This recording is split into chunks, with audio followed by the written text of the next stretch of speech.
Welcome, gentle listener. I am Baldermort, and I wish to introduce you to the important figures in the Warhammer 40K universe. So, let us explore the history and influence of Eldrad Ulthran, exiled High Seer of Craftworld Eldar. Eldrad Ulthran is probably the most maligned and demonized character in all of the grim darkness of the future, even by the very codices themselves. But is it fair? The spider in the web, the great manipulator, the weaver of paths, all are epithets thrown at this tragic hero. It is now time, past time even, to reveal the truth about this Eldar warrior, this mighty psyker, this hero. For none who actually look at the history and actions of the Great Seer can be in any doubt that he is possibly the greatest hero in the dark galaxy in which he is forced to exist. His constant struggle, his tireless action to defeat the powers of corruption and save his race are not for the weak. He has been more of a friend to the Imperium than any, has attempted and done more to help humanity than some of their greatest lights. Eldrad has endured the rebuffs and the punishment of his people for their ignorance and stupidity. He should have given up on humanity and judged them by their actions, yet he has always continued to try to reach them, to teach them, to warn them, and to protect them. And he has been met with rebuffs and the slaughter of his people for his efforts. Eldrad's interactions with humanity have done nothing but proven the truth of the old axiom, let no good deed go unpunished. For Eldrad has endured more than any in the entire galaxy. He has sacrificed greatly, and he has watched his efforts thrown back in his face. None in the grim darkness of the future have taken a deeper draught from the wellspring of woe. Not even the man who is the Emperor, who has been imprisoned in a broken body and astride a slowly deteriorating artifact for over 10,000 years. For Eldrad has endured far more, and he has continued, and he has never given up, and he has accomplished in his time more than any, save the Emperor. Nor has it always been to the benefit of his own people alone, as many would claim, those who do not know of his actions, his tireless work. But let us peruse the existing wisdom before we get to the heart of the matter. Let us see how he is maligned even inside the codex of his own people, the Craftworld Eldar. Let us see how deep the insult is dealt, even by his generators.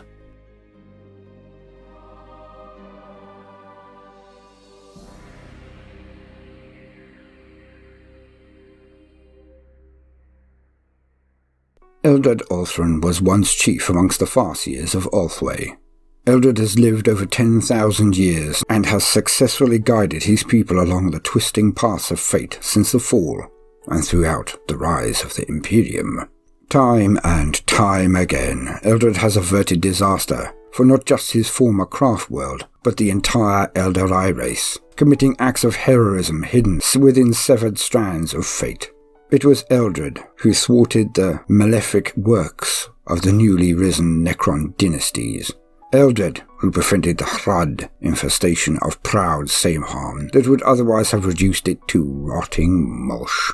It was his prognostication that resulted in the armies of Ulthway moving suddenly and unexpectedly against the Orc tribes of Ghazghkull Thraka's home world. As a result, the balance of power amongst the warring rival factions was changed in favour of Ghazghkull, rather than another Orc warlord whose ambitions were more directly perilous to the Eldari. And it was the War of Armageddon, that infamous bastion of humanity, that felt the full wrath of the great warlord's war. Such a machination defines the way of the Farseers, to manipulate the time stream with great skill and subtlety to their own ends. Although many Eldar seers sensed the nascent presence of Aeneid in the Infinity Circuits, it was Eldrad that put into motion a daring ploy to awaken the slumbering god of the dead. Enlisting the aid of the Harlequin Mask of the Midnight Sorrow, he stole away the fossilized crystal statues of long-dead Farseers from numerous craft worlds. He hoped to combine their latent power with the psychoactive crystal sands that covered the moon of Coheria to produce a psychic flare bright enough to awaken Inyad. Alas, the Xenos hunting space marines of the Death Watch ended his plans prematurely. While the god of the dead did not waken, he stirred. Even in this perceived failure, Eldrad put in motion the chain of events that would see Yvraine obtain power over death and become the true prophet of the Whispering God. Eldrad foresaw the coming of the Inari, and by his command Yvraine and her followers were saved from the chaos aboard Biletan that resulted from the world ship's shattering and brought to the safety of Ulthway. The cost in doing so was high. 3 of the Craftworld's finest Farseers turned to crystal during the ritual that opened the portal through which the Inari made their escape. For this act and for the wayward arrogance he displayed in stealing hallowed ancestors for his rights upon Coheria, Eldrad was exiled from Ulthway by its Seer Council. Despite nearing the end of his life, his ancient bones slowly turning to crystal, many of Ulthway have chosen to leave the Craftworld and pin their hopes, as they always have, to the High Farseer. For some time, Eldrad and his faithful accompanied the Inari, before his foresight led them down different paths. Existing much like a corsair fleet, Eldrad and his renegades continue to follow the diminishing strands of fate that keep the Rana Dandra at bay, regularly offering sage wisdom or tactical aid to those who fight against the overwhelming forces of chaos that beset the galaxy. End quote. So, we see he is named arrogant. His actions somehow stir more hatred because they are misrepresented to a truly tragic level.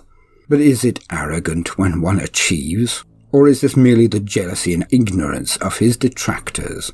Let us see his actions for what they are, and what they were intended to do, not the effects that were wholly out of his control.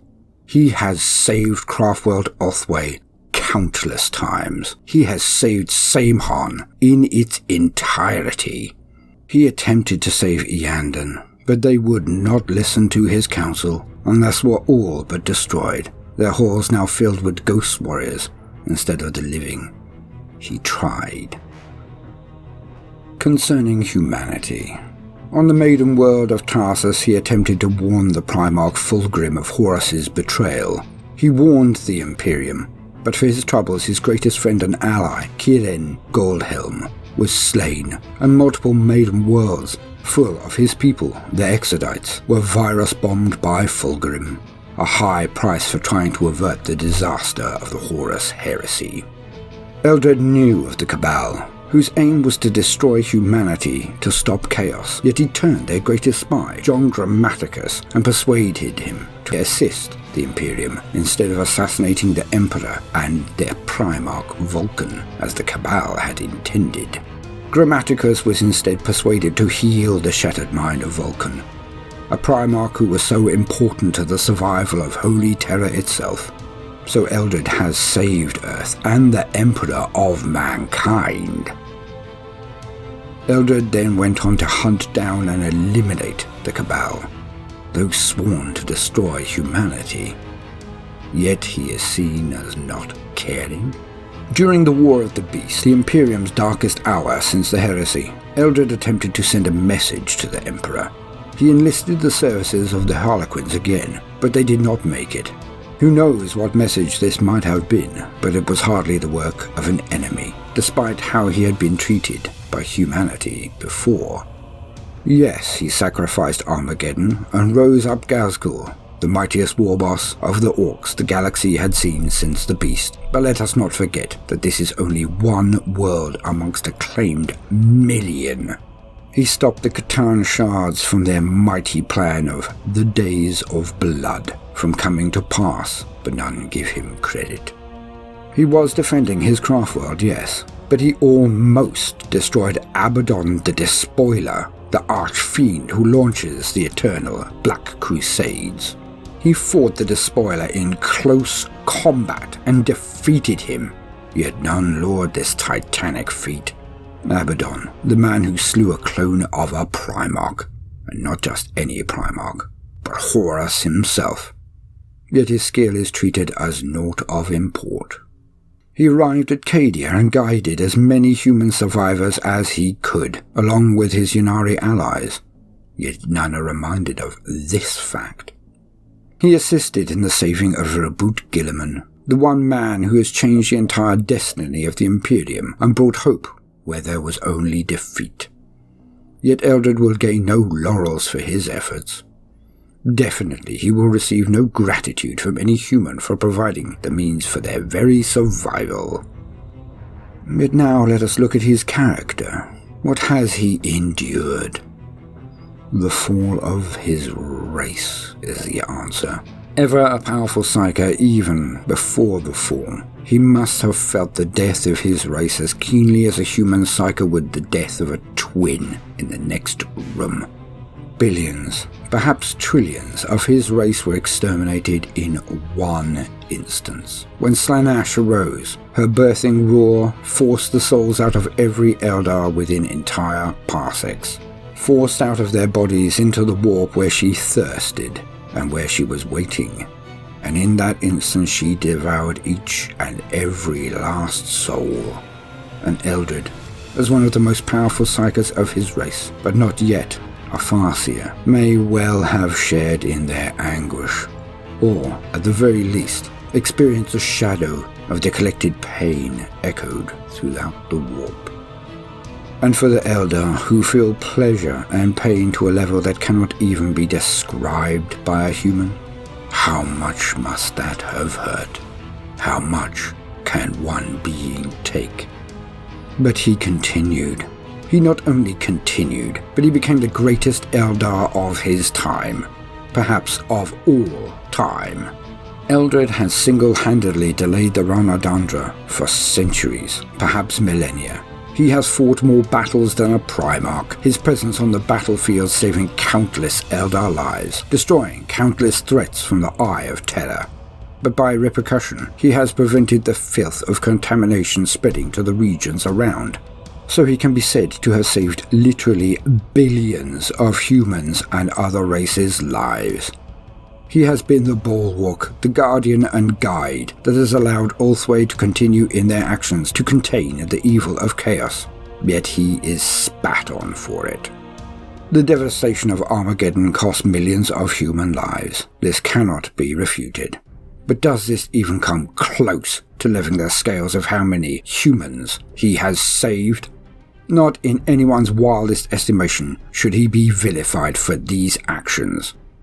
It was one world in an imperium of a counted million. The human losses on that world represent not even a fraction of a % of the human population. And none should forget that the orcs were thrown back. So why such cries of calumny from the Monkey, the humans? The loss of Ulthran, which would have been the result if he had not interfered, would have represented a huge proportion of a rare and dying race. And I reiterate, the actions of Ulthwé have saved billions of monkey lives. Billions and huge swathes of the galaxy from falling to chaos, yet he is maligned for this action. The injustice is almost unfathomable. The raising of Inyad can be directly attributed to his actions, costing only the forms of a tiny, tiny proportion of the Eldar dead.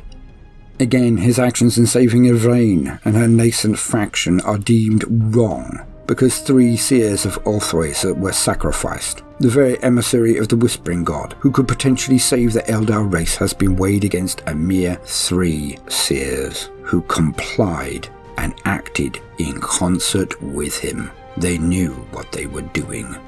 More have been lost in battles against chaos, yet the mighty deeds of Eldrad attract censure where they should garner him acclaim. The pettiness of the Eldar can only be attributed to jealousy. Nothing else can account for this level of injustice. He has had to endure the Whispering God choosing a worthless waif.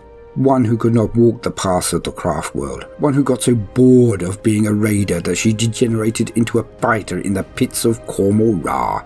The stray with no worth whatsoever has been chosen by the Whispering God to be its representative, instead of the Eldar, who has worked tirelessly for millennia to bring it out of its slumber.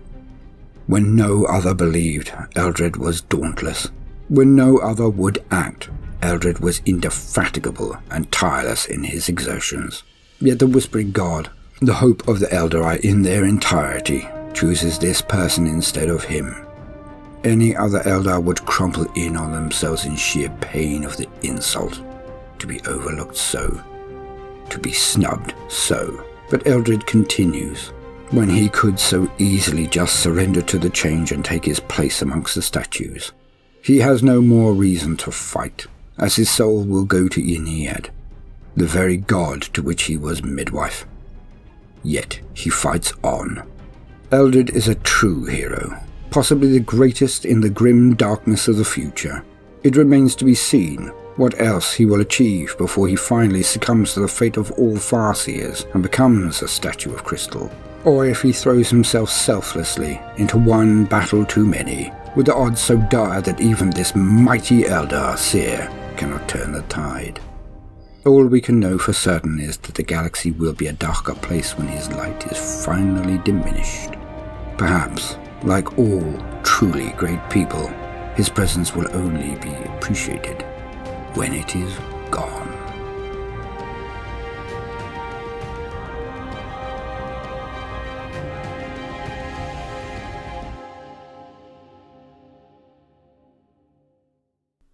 Gentle listener, I have been Baldermort, your faithful servant. If you have enjoyed my introduction to Eldrad Ulthran, then please consider liking and subscribing. I will be covering other heroes of the Eldar, along with, eventually, much of the Warhammer universe, and I would not want you to miss out.